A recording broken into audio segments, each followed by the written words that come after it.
પણ મારી વાત બહુ ઊંડાણની સમજો, બધા દરેકને કહું છું.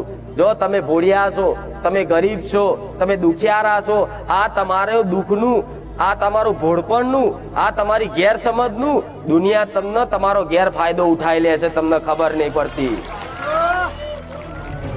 તમે દુઃખ લઈને જાઓ છો ને કોઈ પુઆ આગળ, મને દુઃખ છે, મને આ તકલીફ છે, તો કે આવો બેહો, ચા બા પીવડાવો કે લાવો જોઈ આલીશું, આટલા રવિવાર ભરો, પછી એમ કે આ વિધિ કરવી પડશે, 11,000ની વિધિ થશે, 20,000ની વિધિ થશે, 25,000 થશે, આ વસ્તુ મંગાવી પડશે, ફલાણું ધૂપ લાવવું પડશે, એમ કરી કરી કરી અને તમને પૈસાથી તોડી નાખે અને માનસિક તોડી નાખે છે.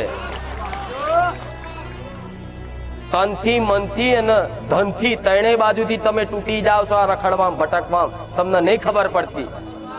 વિચારો, તમારી આત્માને પૂછો, તરત જવાબ આવશે કે હા માં તારી વાત સાચી છે.